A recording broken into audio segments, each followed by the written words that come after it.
Heaven must be like this. Heaven must be like this. Heaven must be like this.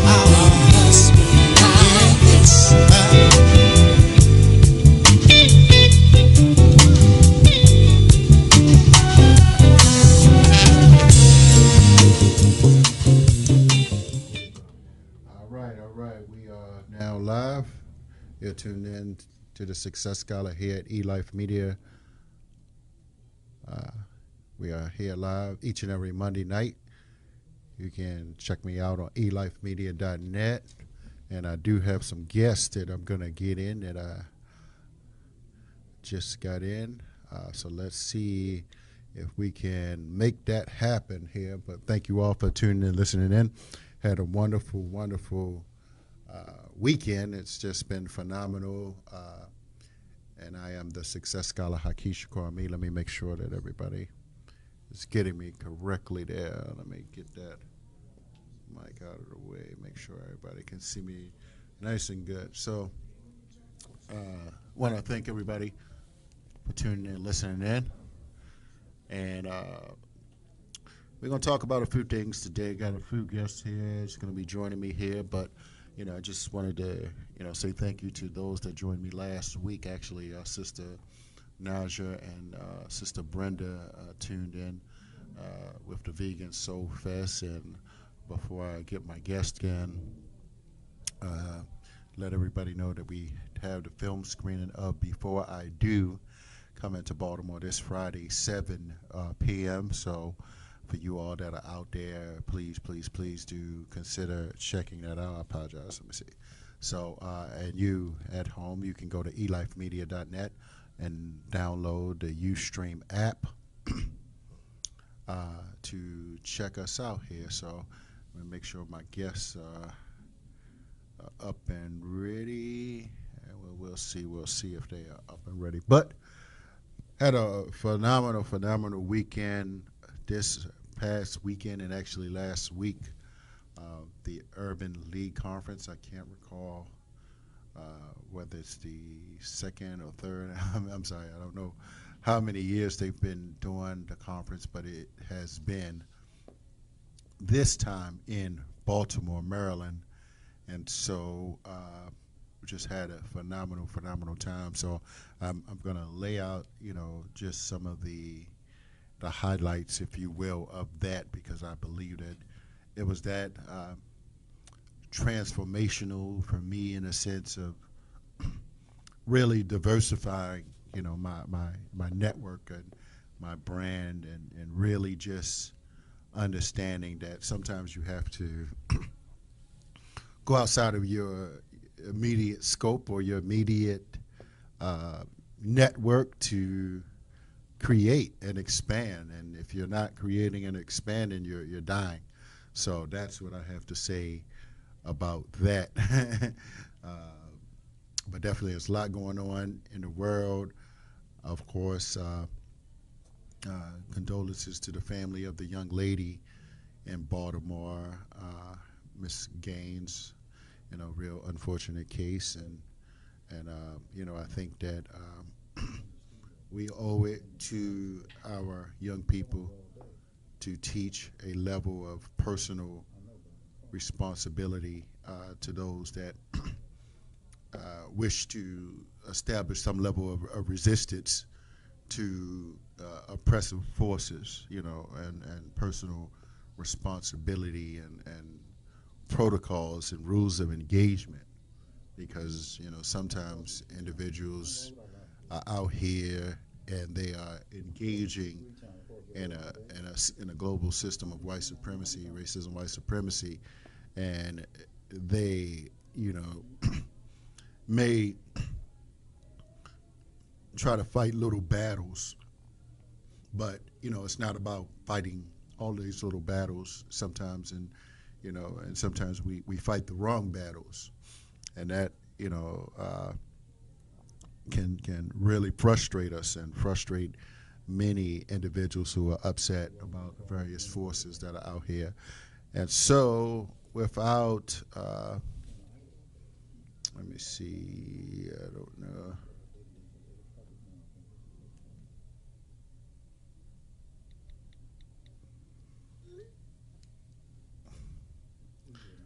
Okay, I don't know if we're experiencing some. Okay. So, what's up, Shayna? What's up, Tania, Sylvia, and Brother David John, Murphy? So, yeah, so, and let me mention as well, rest in peace to Dr. Sabi. For those who do not know Dr. Sabi, he has been a holistic healer for years and years. Okay, we do have my caller, Sister Wanda Watts, did get through. And can I get the sound on my ear too? I don't know if I'm getting that good one. If it's not, okay.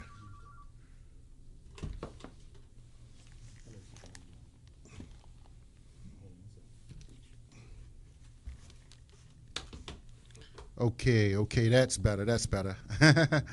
I can hear myself a little better now. Yeah. All right. Got a little echo here. Sounds like a little echo sound. That's okay. All right. Can you hear me, Wanda? I certainly can. All right. Beautiful. I don't know if you got a little echo here. We had some technical difficulties, but we're not going to hang up on you. I know you only got a couple of minutes, but yeah, so definitely. Thank you for joining me on a short notice. But we're going to talk, as I mentioned, I said a little bit about the Urban League Conference, and you were the assister and person to make part of that happen for me. So I want to thank you, of course, and welcome you to problem. Welcome you to eLife Media. So how did everything go for you there, Sister Wanda? Saturday was phenomenal. With the Greater Baltimore Urban League, we did the professional day of service. Okay. Whenever the Urban League, the National Urban League, goes into a city and holds their conference, the host city always has some sort of community projects that corporations and sponsors can participate in. And so what we did on Saturday was absolutely wonderful. We had 3 locations. Okay. We started out at Gilmore Homes with Care First in the morning, and they renovated, along with commercial interiors, their garden. They added grills, they put in brand new seats, they put in a gazebo. It's absolutely wonderful. Wow. And they even put in trees. Can you imagine a park that didn't have trees? Yeah, and then, right, then the second location was Waxter Center. Okay. We helped refurbish their computer room and some of the other areas that they asked for, their meeting room. And then we were over at Greenmount Avenue, Greenmount, and between 23rd and 24th Street at the Greenmount Recreation Center. Right. And Kaiser Permanente and Iota Phi Theta were there. They helped renovate a brand new kitchen. They put in an absolutely brand new kitchen. They put in, they did painting of the where do you play basketball? Basketball court. Yeah, the basketball court right, okay. area in the building. And then they also worked on their courtyard in the back of the building. They provided chairs. They totally redid their computer lab. It's absolutely wonderful, and that is a computer internet desert over there. Oh, wow. Yeah, but it was absolutely a great day, and we even added a health fair to Gilmore Homes and to Greenmount. So we brought out health services from University of Maryland. We also had Johns Hopkins participate. And funny as it may seem, well, for me it was, Chesapeake Urology came out, and they did free prostate screenings on Greenmount Avenue. Oh, beautiful. I didn't know how that was going to work because most of the men I talked to, when I mentioned prostate exams, you know, their faces change, their personality change, the whole body language changes. Right. But we actually got quite a few men to actually go and be tested. I was floored. Oh wow, beautiful, beautiful, beautiful. Wow. Okay, okay, that sounds good. So you had a very, very productive weekend. I mean, it was just amazing. The whole conference in general, from the vice president to the mayor of Baltimore, and I saw Kevin Lyles and Deborah Lee from Fox. I'm sorry, no, BET. Right. She received an award, and Willie Gary. I actually heard him speak. I don't know if that was at the evening event, but it was just an amazing weekend to see different people that you usually see from afar, and hear some of their stories, and you realize that everybody starts somewhere, and it's like you can see yourself in many Right. different people. So I just want to say, I know you gotta go, but so what else coming up here for you, Sister Wanda Watts? Let's see. The next thing is the Legislative Black Caucus of Maryland. Right. Their legislative weekend is November 11th to 12th. We Okay. start off on the 11th in Annapolis, and we Right. end up on the 12th in Greenbelt, Maryland. But I'll make sure you have all the details. Okay, so no Baltimore this year?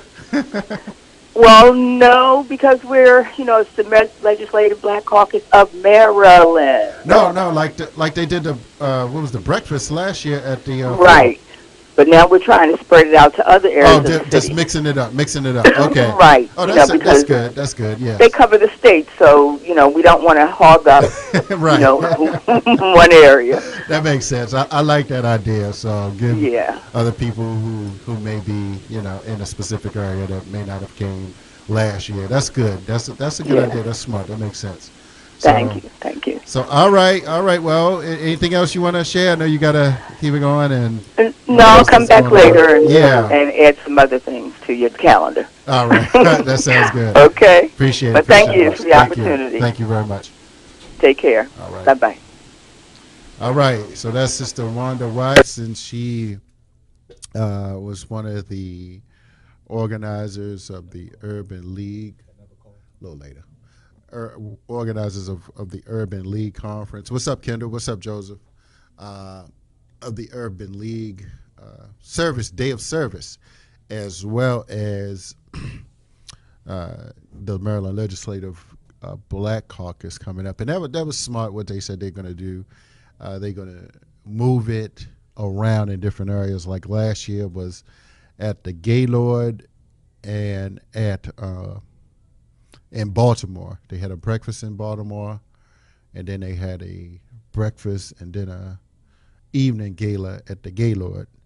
And so I was there. I actually had a table, so that was really a good strategic operation. So, it's a lot of fun as well, meeting and seeing different people. So that's one of the things that, that I've done. And just to let everybody know before I do this commercial, I don't know if I mentioned, I definitely went to Cleveland, had a good time up there, and and now just to let everybody know that the Power Talk DVD is available. It's like 5 DVDs in it.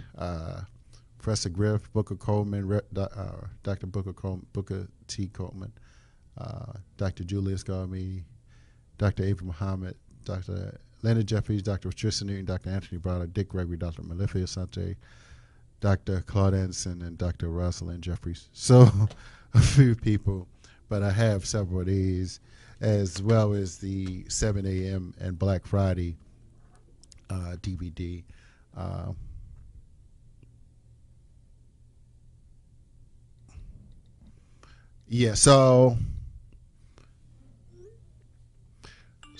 So we are definitely making progress and moving forward here. And I was supposed to have Dr. George Friesian, but he was in Tampa, Florida. And it's interesting. I think that was last year when he actually, matter of fact, last year he went down there in Tampa, and he was in Baltimore, and I think that may have been when the glitch was at the BWI, some major glitch with the airlines, and the flights got canceled. It wasn't weather related. It was just it was some technical things that were going on, like a virus or something that happened. It took out half of the East Coast with that, and so that was a really interesting thing. So, and I met a good brother. Okay, I met a good brother. That may be one of the other callers. Let me see. I met a good brother at the Urban League Conference, and he has this amazing book, How to Ace a Job Interview. Okay. All right, Brother Stuart Taylor, and this is his book here. I was trying to get him in today, but I couldn't actually reach him. But we're gonna have him and Sister Catherine Trotter in soon. So I'm ready. I think I got another caller. Yes. Good afternoon. Hi, this is Nataki. Hey, Sister Nataki, how do you do? Well, how are you doing? Doing awesome. How's everything? Everything is well. Great. So Letsbuyblack365, as well as the Association of Black Psychologists Conference is starting, right? Yes. All right. So I know you on the ground. When that actually start? Let's talk about the conference first. Okay. The Association of Black Psychologists Conference starts. The kickoff is Wednesday. Okay. This Wednesday at 6 p.m. Okay. And it's at the Crystal City Marriott in Arlington, Virginia. Okay. Oh, beautiful. Yeah. So I mean, and I did go like several years ago. So what's the lineup like, and what's the theme this year? If not that you, I'm just asking. Yeah. So forgive me, I'm probably not the best person. But yes, the Association of Black Psychologists is a strategic partner of Letsbuyblack365, right. And that partnership exists because we recognize that when we're talking about where and how we spend our money and transitioning from just a consumer mentality to a wealth building nation, then all of that has to do with ideology and how we see ourselves and how we interact with each other and how we trust each other, et cetera, et cetera. So it's a very, very important partnership, and we're really proud to be a strategic partner with ABSI. The theme this year is Elevating Ubuntu, which is a concept of all about, trust and community and working together in a collective nature. And so it's really, really exciting that they've put together this conference, and they're doing a tribute to Frances Cress Welsing.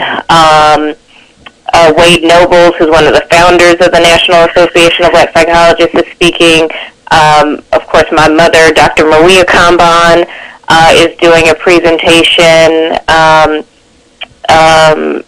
Not a psychologist, but Umar Johnson is speaking, and just a number of really powerful experts in the field of not just psychology with a black face, but African-centered psychology are going to be speaking from the kickoff Wednesday through the end of the conference, which is Saturday the 13th.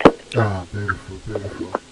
All right. So we can talk about the. Yeah. Hopefully I did it justice. That's all we can say. I mean, you just put it out there for the people. We don't have to. Yeah. And I will say, their website for more information is again it's Association of Black Psychologists. Their website is B as in brother, P as in Paul, S as in Sam, I as in igloo.org. So ABPsi, but with the Greek spelling, abpsi.org.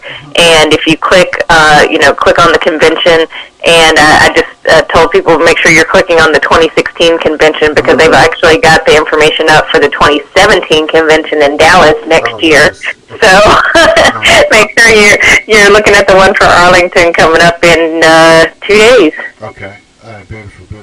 So let's talk about Let's by Black 365. So share for the listening audience what Let's Buy Black 365 is.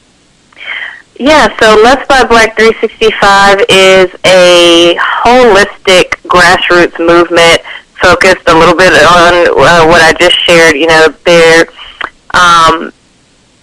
where and how we spend our money is controls everything that happens in our lives. Mm-hmm. So we say that for every every problem in the black community you can think of, there's an economic undercurrent. Mm. So whether you're talking about domestic violence or so-called black-on-black crime or poverty or educational problems or unemployment or, even systemic racism that allows, police to be able to kill people in our community and get away with it.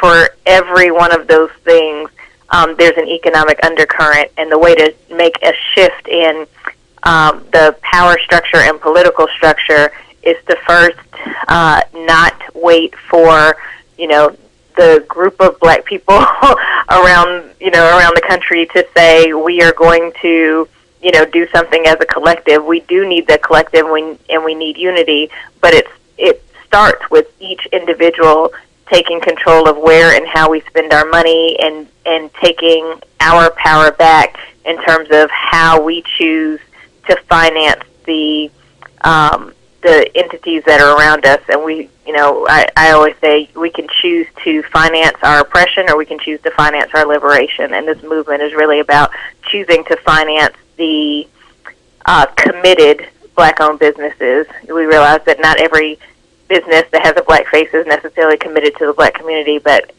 choosing to identify the committed black-owned businesses that are redirecting dollars to building our communities and moving in that direction. Mm-hmm, mm-hmm. Yes, that's a good idea. We certainly need to push, on that, in the sense that, only 1% of our dollars, if that, stays within our community, and 98% of black folks, we work for other people. And that's part of the challenge when, we don't have a community or, where individuals are not able to spend adequate time cultivating and nurturing children, actually. And, it's like that's where mass media is actually programming. Exactly. Where, exactly. An impressionable mind. And so when we see what's happening out here in the world, well, like you said, there's a correlation between, child, adolescent, disruptive behavior and, the lack of businesses in our community. Right. Yeah. So. Yeah, and one of the things when I described what this movement is, I described it as a holistic approach. So it's not just about, the name is Let's Buy Black 365, and the website is letsbuyblack365.com, but it's not just looking at spending practice. It's also looking at, like you said, media. So it's looking at, we have a TV show coming out in September and October. There's also an app coming out and a number of things, and all of these things are integrated with concepts so that people can really begin to look at not just where I'm shopping, but how does that relate to education? How do the images that I see of myself affect things?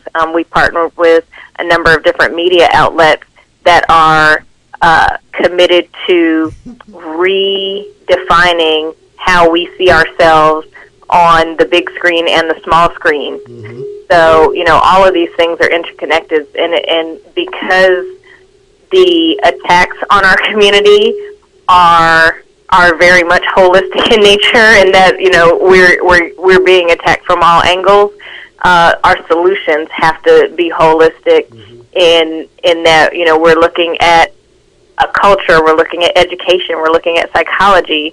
We're looking at how we empower existing businesses, entrepreneurs, resources, etc. So, in the app, for example, eLife Media is there. So even just now, I was able to open up the app. I've got one of the beta test versions of it because it's being released later this month. But I was able to open the app and find, the radio station and open it that way because we want people to, we don't necessarily, I shouldn't say it that way, but, we don't have a stake per se as a organization in eLife Media, but we do have a stake in wanting to make sure our community thrives. And so we want to make sure people have access to information about where the positive community resources are, both digital resources and offline resources, so that we can begin to make these connections. Yes. Well, and let me mention something. What's up, Brother Corey? Hey, Dad, how you doing? My father tuned in. And, oh, nice. Baba too. What's going on, Baba too? I wanted to mention something. I was discussing something today a little earlier with Brother Corey about, and I believe it's in Brooklyn, New York, and how would I deal with this? There was a story about a young man, a father, who his son had his $200-$400 ball cap taken from him, and the father went and took it back off the basketball court where, or wait a minute, the young man saw the young people on the basketball court like 9 o'clock at night or something, and he called his father, and his father came there, and he took the hat like off of the young man's head or something, and one of the boys, like homies, after they had words and he was following them, the young man was following the father. He took out his gun and he shot the father. So, I'm just bringing this up. I'm gonna make a point. Now, I thought about it. I was like, now how? Because my brother Corey was like, I probably would did the same thing, but I'm just like, look, I know that in a right society that we could believe that parents or that we can actually go and do stuff to young people, but some of these young folk, you disrespect them on some levels. I think that you can be firm, but not be disrespectful unless you're just gonna go gangster with them. But the reality is that that's a life lost. The little boy, the young man, now he doesn't have a father, and the other young man, and probably his crew, are going to go to jail, for forever for murder. That's loss of productive time. Right. Like 20, 30 years of work for a $200, something as crazy as a $200 hat. And judging from the picture, they live kind of in the projects. It looked like they were in the projects where the basketball court is. And so, I say that to say that, there's so many things with that story, and so it's interesting. I'm not a psychologist. A lot of people think, I guess because my mother is a psychologist, that I'm a psychologist, but I'm not. But it doesn't take a psychology degree to even recognize all of the pathology in that situation. You have people who can't afford some basic fundamentals, who are spending a ridiculous amount of money on, brands that don't empower them, and that actually disempower them. And so, you're in a community where you don't own anything, but what you feel ownership of is something that is truly worthless Mm-hmm. in the most basic sense. And, I try and give, excuse me, I try and give context to this when I teach financial literacy classes, and I give people the example of, think of fashion in the 1950s and 1960s. And we look back on that and we laugh. We laugh at the hairstyles, we laugh at all of that. And the reality is that there were people who were killing themselves for those fashion statements then. So when you look at it, it was like, how valuable was that? And was it worth it for them? Or what should they have invested their money in? Mm-hmm. And it really starts to put it in perspective, because the things that we're chasing now are as equally meaningless as the fashion and hairstyles and cars and things that people chased, 50 years ago. So, it just kind of puts... Yes, I concur. And I'll just add to that, and then we can, go on that. Just for me, knowing the streets how I do, there's different ways to deal, with people who may not necessarily have the values that we would want, in a normal situation. You can perhaps go up and maybe talk to a young man or try to engage him or something, and hopefully that would be the more appropriate way, because we can't lose our lives for no $200. Like, that's what I'm just like, nah, man. Just we gotta think strategically under this system that creates real menaces, to our community. It's real, and we cannot justify, some of the pathologies and the dysfunctionalities in our community. I mean, we need some level of law and order, and, right. in our community. Well, so.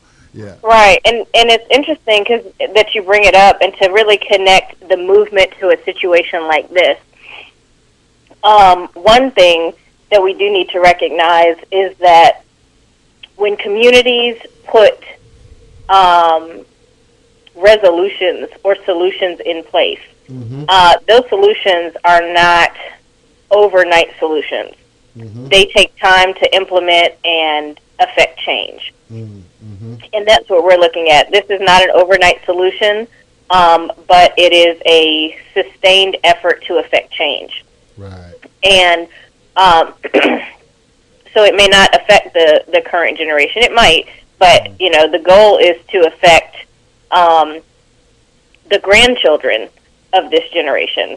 Mm-hmm. And one of the ways that this happens, we're looking at you have a nation of people who are completely disconnected from culture, from concepts of wealth and empowerment, and concepts of community and all these things.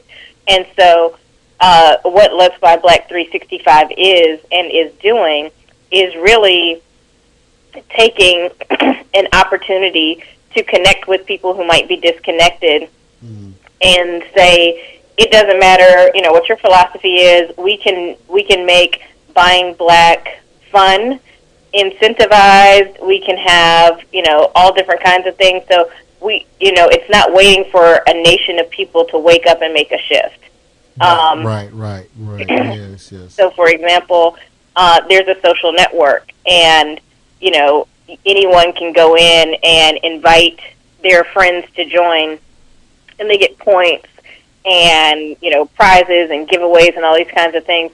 So it's not waiting for the ideological and psychological shifts that we know need to happen before the behavior can shift.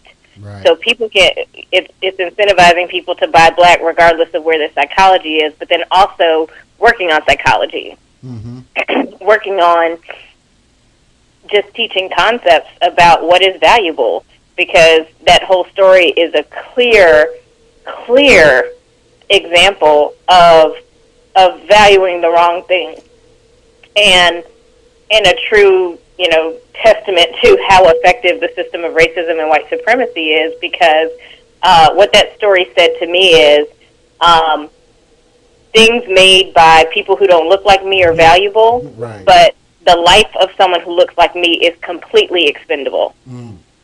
Wow. Yes, I concur. That says it all. So, what would you like for people to do with the Let's by Black? And let's give out their website again. I said I wasn't gonna hold you up too much time, but yeah. So, what would you like for people to do with the movement? Well, there are a number of ways that people can get involved. One of the other focuses of this movement is, or one of the ways that this is practically realized, is that we recognize that just like the challenge with employment, a lot of us turn outside of our community when we're looking for employment.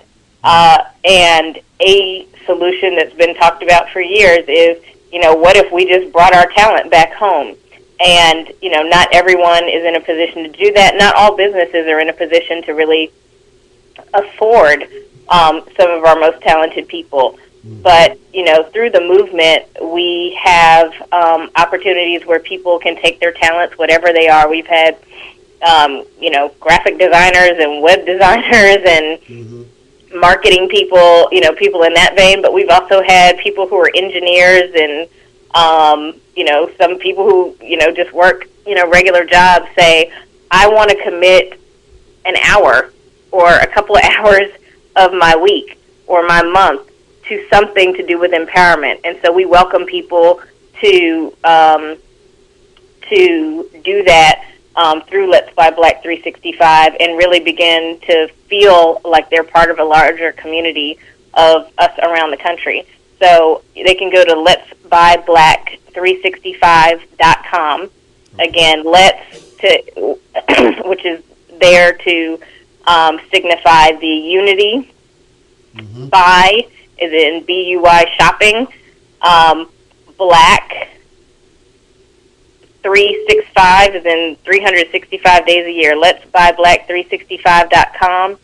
So, and then I'll also share that we have a text to join campaign going on right now, where you can text the word power to the phone number.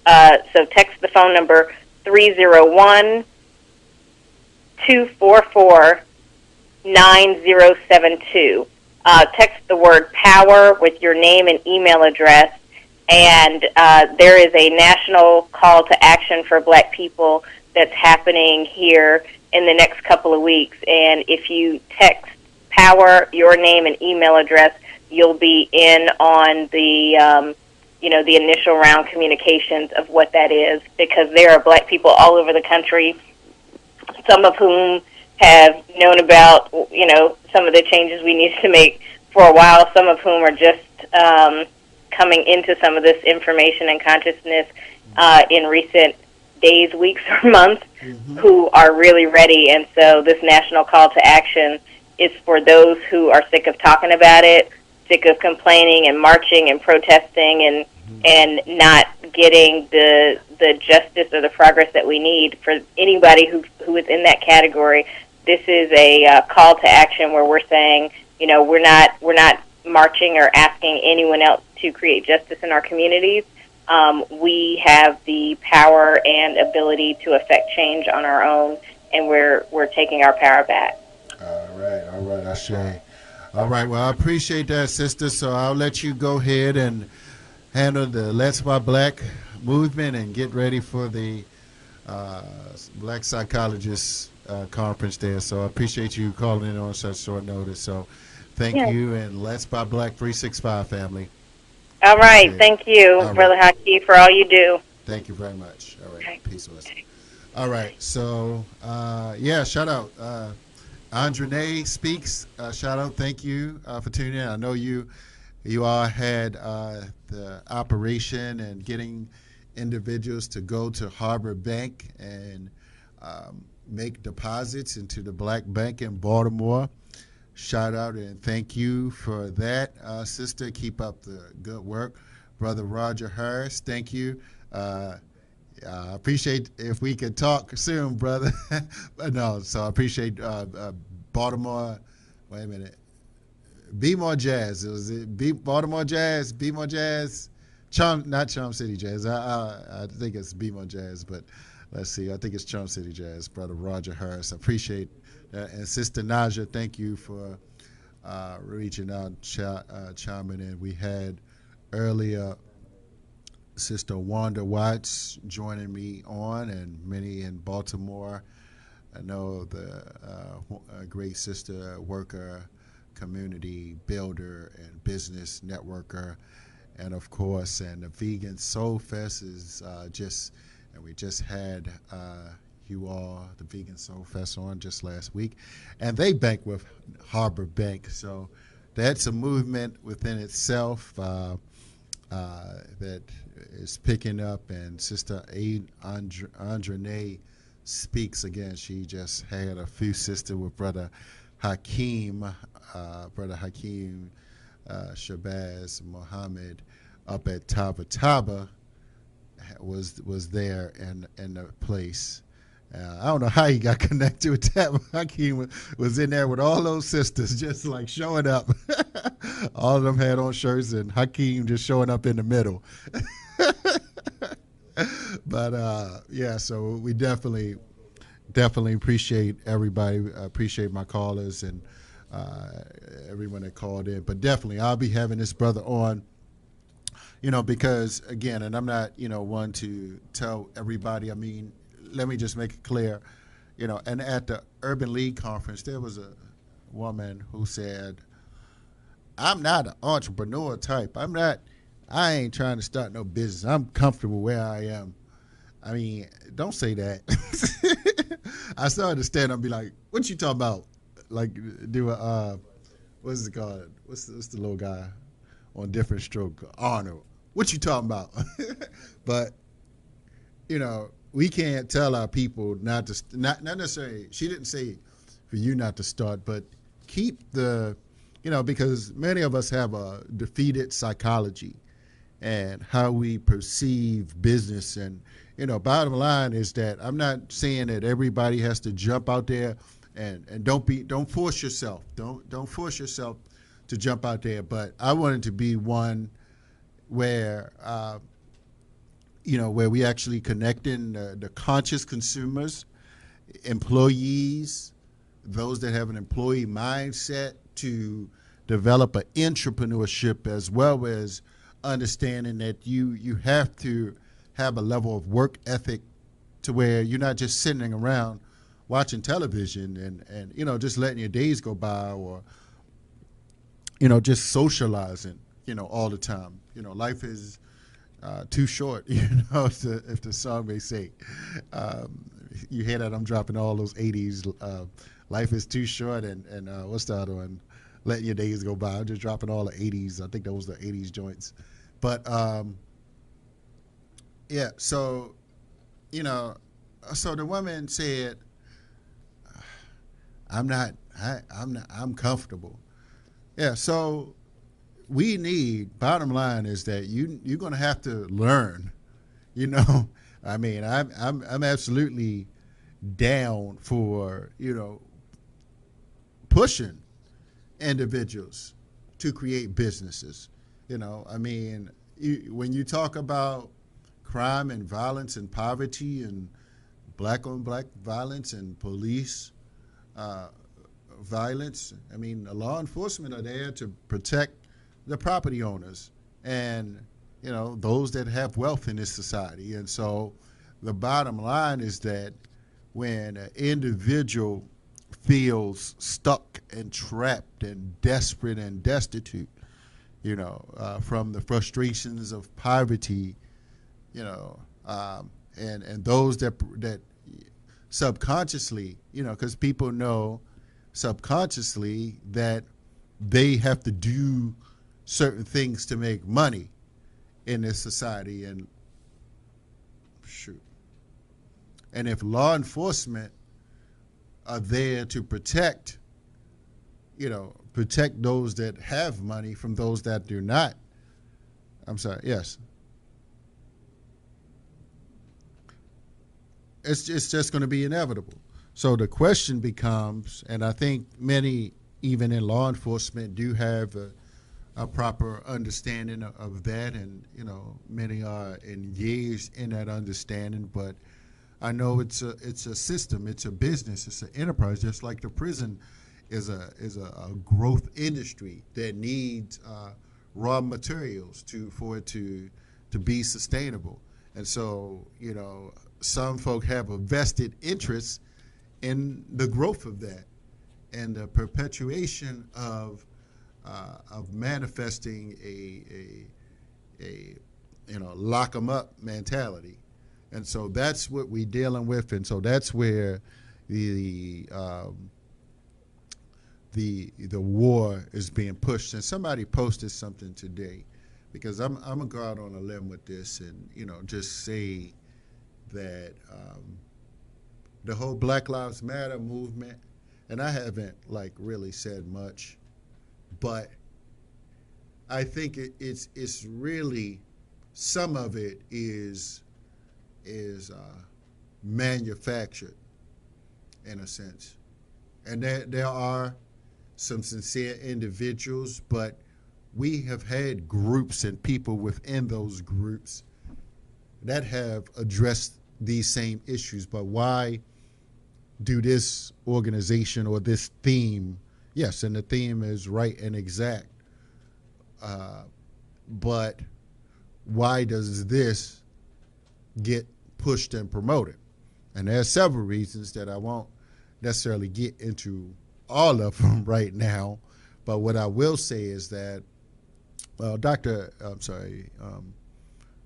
Wayne Bush mentioned, he alluded that the other civil rights organizations, for instance, he mentioned three, won't say their names here, but he mentioned three of them. He said that the Black Lives Matter movement came in and supplanted or basically pushed them out of the way. I'm paraphrasing them. But I say, did they push them out of the way, or did somebody else come in and push them out of the way to create a type of hostile environment within this country? And so I'm getting it from different sources, but it's just my speculation, because the issue only get raised when there are, various types of law enforcement related issues. And you can see from the case of Corrin Gaines that, sometimes the issues can be not as clear cut, not a clear cut case of police wanting to kill me, and that's where, mature minds come into play, because that's what we need. Cooler wisdom, some experienced people actually engaging individuals who may be responding to social media realities. And like, for instance, I had a case. Well, I let's just say I heard of a case where a gentleman was working. He works in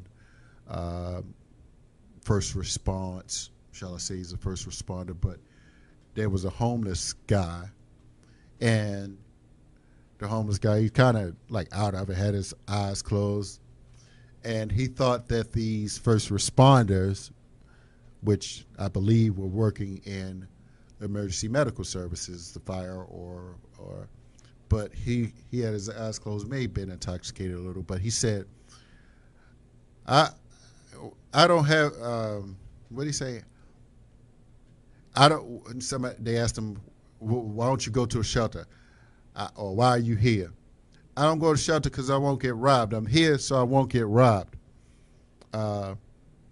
If I had a gun like you, I probably would, I wouldn't mind, or something. Wait a minute. He said, or if I had a gun like you, I would be out shooting people. And so, I mean, he just said it rather casually, and that just made me realize. And I'll close out with this. That just made me realize that the thought is out there. It's like it's a common theme that police want to kill people. That's the common narrative that's been deeply ingrained in a lot of people. And I'm just saying that, though that's dangerous in a sense that they are law enforcement officers that are just doing their job. They don't think about that they're going to kill somebody like every single day. It's just not reasonable to think that somebody's saying, they're thinking their safety. They may be afraid in general cases. And yes, there are some race soldiers out here who think it's like a hunting season.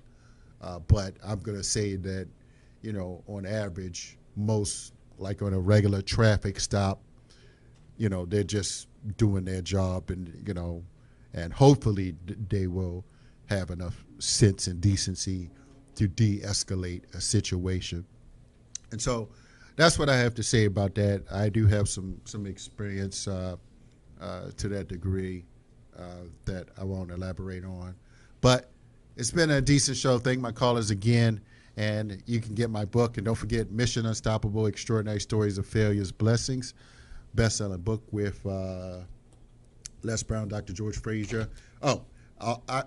August the 12th, of course, before I do, August the 19th, we're going to have a mayoral candidates for, a city council, Baltimore City Council members coming to the Vulcan Blazers in Baltimore. This is my best-selling book.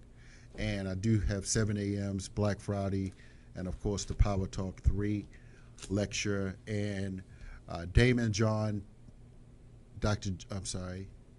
Willie Jolly, and Les Brown will be coming to Baltimore as well as D.C. August the 24th and the 25th. So looking forward to that. I may have something on the 25th. And don't forget, Vegan Soul Festival is on August the 20th, everybody. So I will be present there. And thank you all for tuning in, listening. You tune in to Holler at the Success Scholar each and every Monday, 8 p.m. Go to my website, successscholar.haki.com.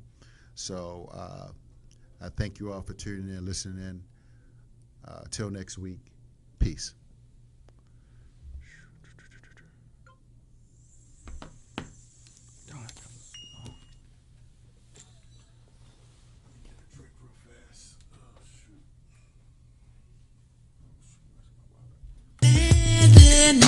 Donde tú